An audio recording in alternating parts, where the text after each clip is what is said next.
Maulan mga kabokals, may low pressure. Nakawala yung tandang isa. Yan, so continuation po ng ating ginawa kagabi. Pero ito, silipin muna natin yung ating mga hito na nanginginain sa ilalim ng ating brooder. So yan po yung mga hito natin mga kabokals. Sa mga bago sa channel ko, again, ang mga hito po na yan ay hindi po pambenta ha. Yan po ay bahagi lamang po ng isang malaking sistema na ginagawa natin. Ang role po nila again is to control the mosquito larvae, kiti-kiti. And at the same time, kumakain din po sila ng mga droppings ng ating mga manok. Dahilan po para hindi po masyado mag-accumulate ang dumi ng manok sa ating flooring. Yan po ang kanilang trabaho. Again, hindi po pambenta. Yan, so ito yung ating mga future layers. Yan, oh. Mga deca brown, balikin na yan mga kabokals, yung mga brown na yan. The rest is Rhode Island white leghorn. Isa rin po sa pinag-isipan kong paramihin as layers. Ayan. Ayan na yan, mamaya pupunta tayo. Ayan na nga po sila, yung ating mga layers nasa taas na. Nakaload na lahat. And ito yung ating mga future layers din yung mga palahi natin. The good thing about the panahon, the good thing about the panahon is ayan, nag-overflow na po yung ating fish pond mga kabokals. Ayan, oh. Nag-overflow na po. Ayan, umabot na siya sa overflow natin. So tumatapon na po yung tubig. Ayan.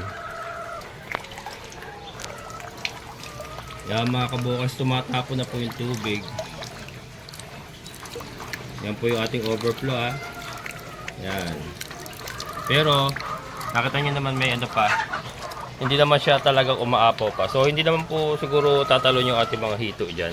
Kasi malapad naman po yung kanilang lango yan eh. Kung yan yung makitid, let's say parang sa drum, yun may chance po na tumalon sila. Pero ito, sa tingin ko hindi naman po sila tatalon dyan. Ayan, so yung ating mga layers. Maganda po dito kasi na napapalitan na po yung tubig kasi nga tumatapon na yung iba. Kada uulan na malakas, nagtatapon na tayo. So para na po tayo nagtatapon din talaga ng tubig. Kaya lang ito overflow.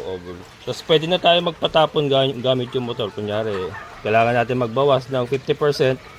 Pwede na. Yung ganitong panahon, ayan, pwede.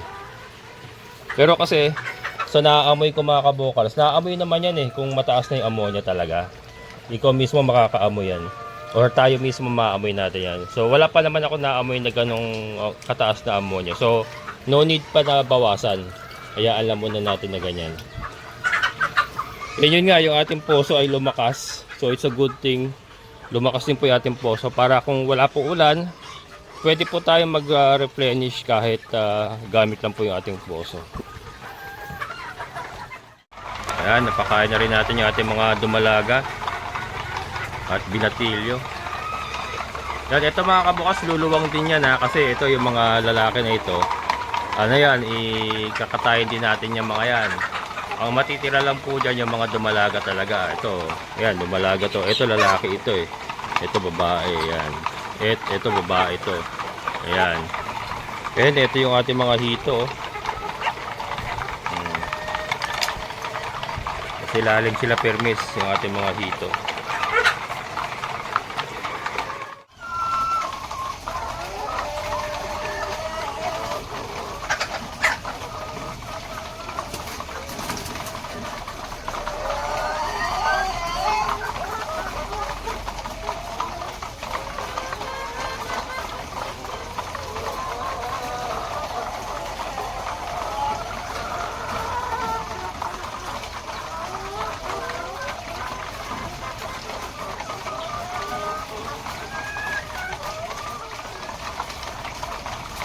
Ayan mga kabukals. Ito na, balik na tayo sa normal. Ganito yung dating ginagawa natin, di ba?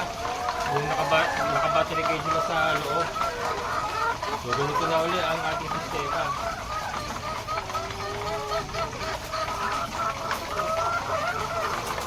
ulan. Pero maganda yung ulan naman para ma-replenish yung tubig.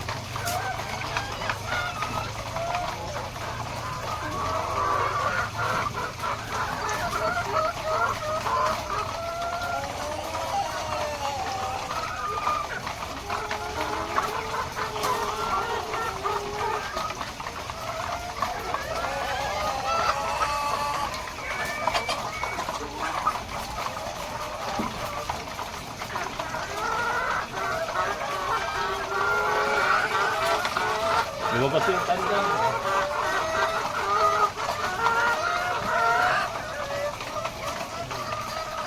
Mga tanda natin mga kabukas.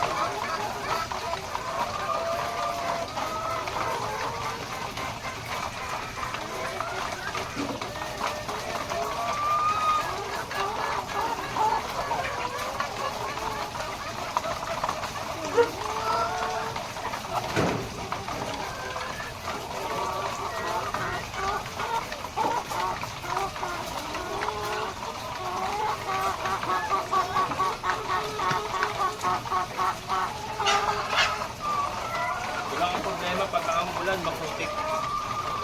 Maputik talaga.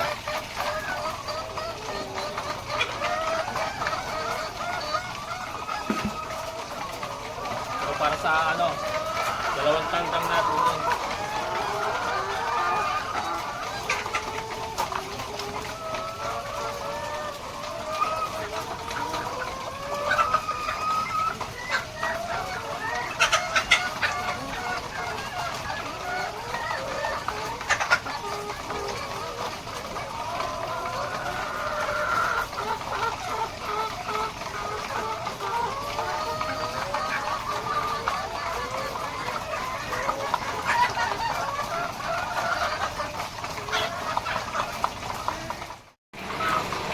Ayan, yung ating dalawang rooster.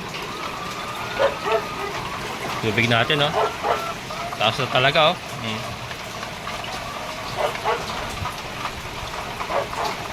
Ayan. So, sana makakuha pa tayo kahit 50% man lang. 50 to 60% man lang sana. Maka-harvest pa rin tayo na itlog sa kanila. So, yan. Ito nga, ibo-booster na natin. Egg booster para ma-enhance yung kanilang pangitlog kasi nga wala na sila sa peak. Siguro mga 1 taon to maximum mga kabokals, mapapakinabangan pa natin bago natin sila ikaling talaga. Sakto yun, meron na tayong mga pamalit.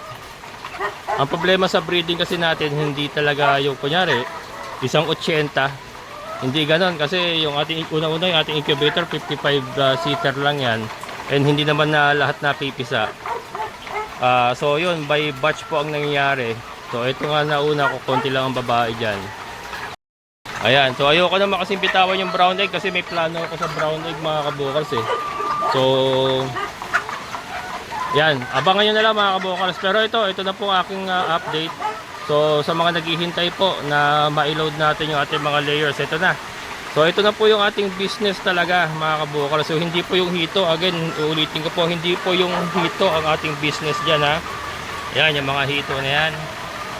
Hindi po sila ang bida. Ang bida, ito po mga layers natin. Ayan po ang ating pagkukunan talaga ng income. Again, ito po ay chicken phonics. Akong phonics with chicken. Kaya po natin ginagawa ito para po masolusyonan natin yung mabahong amoy ng manukan, yung langaw, na kung saan po pwede po tayong ireklamo ng ating mga kalapit bahay. Ayan. So ito maipagmamalaki ko mga kabukals na wala talagang amoy manok. Wala mga kabukals. Ayan, yung ating mga hito ay nagtatrabaho. So ang trabaho nga po ng ating mga hito ay kontrolin yung mosquito larvae at kainin po yung mga nahuhulog nilang droppings para po hindi mag-accumulate sa flooring natin. Yan. And then, meron nga po tayong aquaponics system. Ito, pakita ko lang sa mga bago sa channel ko. Ayan. Ayan po yung ating aquaponics system. Nakita nyo ba yung pipe na yan? Na may mga nakatanim na pakwan. Sana wag masira kasi walang tigil ang ulan. Ayan. Ito, aminin ko mga kabukas, yung pakwan natin, wala po sa panahon yan. Dapat sa tag-araw sana. Kaya lang gusto ko na kasing subukan ngayon kung uubra yung pakwan sa aquaponics. And ayan, nagkataon naman may bagyo, pero sana bukas wala na. Pero yan po, ang role naman po ng ating aquaponics is to control yung ammonia. Sila po ang taga-control ng ammonia para naman po sa ating mga hito na nandito sa fish pan. So it's a team effort. Teamwork nga po, teamwork.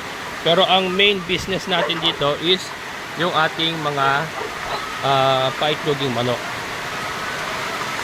Ayan yung ating ayan o, yung ating overflow ay nagtatrabaho na mga kabukas. So nakita nyo ba yon? Mayroon tayong sahod ulan, meron tayong tawag dito overflow, so tumatapon ng tubig doon. Kaya ito po yung sinasabi ko, hinihintay ko yung tag-ulan talaga bago ko i-load yung ating mga layers, kasi makakatulong po yan para po hindi po masyado mag-accumulate yung ammonia. And then ito pa yung isang sahod ulan natin, ayan. Kaya para mahina ang bagsak ayusin ko nga, titignan ko kung anong problema. Ayan. So hindi natin pwedeng lagyan ng napakaraming mga kabukals, hindi natin pwedeng lagyan ng napakaraming alulod dyan, na kung saan sosobra po yung intake niya, kasi baka hindi po kayanin ng ating overflow, aapaw po dito sa labi yung tubig. So sakto lang po yung ganyang pasok ng tubig para po kayanin ng ating overflow na ilabas yung tubig na hindi po pinapaapaw yung ating fish pan. Ayan. Kasi marami po nagsasuggest, dagdagan mo yung alulod mo kasi sayang yung tubig na nagagaling sa bubong. Hindi po pwede. Mo-overwhelm yung ating overflow. So sakto lang po yan. Ayan. Ayan o mga kabukas, yung ating overflow. Kaya lang mali ang mali ang bagsak ko ng tubig. Dapat hindi dito malapit sa overflow, kasi ang tendency po niya, yung mga bagong tubig tumatapon ka agad dito. Dapat ito. Kaya lang kasi andito andito ang bagsak ng tubig, yun ang problema.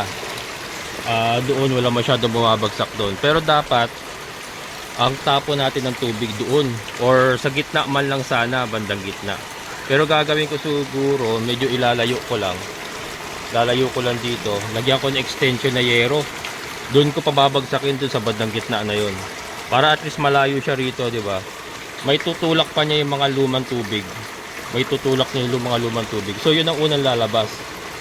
Instead na dito kasi siya kagad. So maraming sumasama na bagong tubig yan sigurado eh. Kaya maganda ilalayo natin doon. Yung mamaya kukuha ako ng may tulo may tulo Akala ko pinalagyan ko na ng Kuya Greg. May tulo mga kabukas. Pero doon bumabagsak sa kisame. Hindi pala nila nadali lahat yung butas. Yung kasi pinalagyan ko lahat ng bulkasilya kila Kuya Greg, yung bubong natin eh. Yun. So maglagay tayo extension mamaya. May aero pa dyan eh. Doon natin pababagsakin yun sa ilalim doon. Or kahit dito lang. Importante mailayo natin ng konti para maitulak niya yung lumang tubig ba. Pwede rin doon pala. Doon, pwede rin doon. Oo, doon na lang natin pababagsakin. Doon. Diba? Diba mga kabukas? Sama pa yung naisip ko. Ayan, mamaya. Tignan ko kung anong pwede natin gawin dyan. Malagyan natin ng Ayan. Ito na mga kabukals na-modify ko na. Ayan. So, naglagay tayo ng yero. Pabalagbag papunta rin sa kabila. So, wala nang lumalaglag dito. Ito nga po yung ating drain, di ba? Ayun, lakas ng agos mga kabukals, yung ating drain. Doon na siya pupunta, doon siya tumatapon. So ang nangyayari dyan, itinutulak niya yung lumang tubig palabas. So yun po ang idea dyan, itulak niya yung lumang tubig palabas para po ma-replenish. So doon bumabagsak yung bagong tubig, and then itutulak niya yung lumang tubig dito. And then yung doon, ganun din, patulak din yun yung mga bumabagsak doon. So yung mga lumang tubig doon, itinutulak din nila papunta rito. Yan, kasi nandito ang klebe natin eh. Nandito yung pababa. Itinutulak nila yan dyan. Mula doon. Ayan. So yun. So ito mga kabokals, tuloy-tuloy lang po yan. So maganda ngayon, nag-uulan, may bagyo.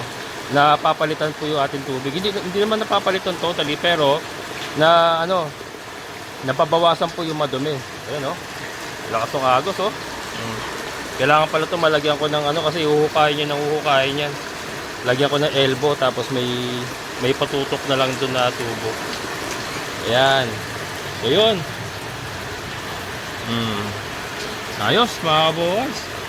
So ito yung hinihintay ko talaga, tag-ulan. Ito yung sinasabi ko na hinihintay ko yung tag-ulan bago natin i-load yung ating mga layers. Kasi ito na nga yun.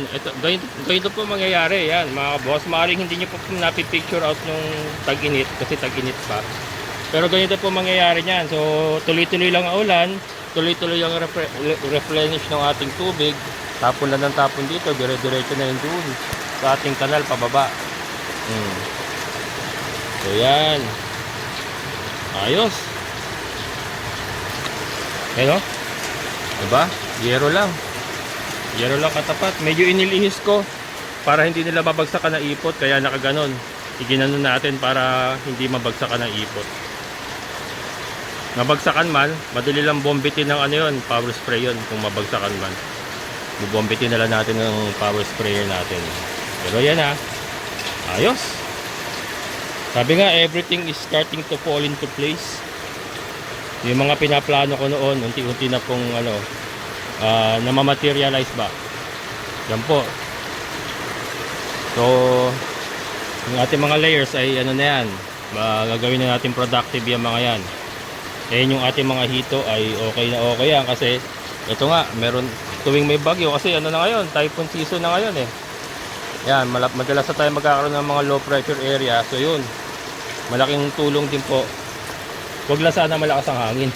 Ulan lang sana, pero yan, hindi natin maiwasan yan kung nature kasi ang may kagustuhan yan.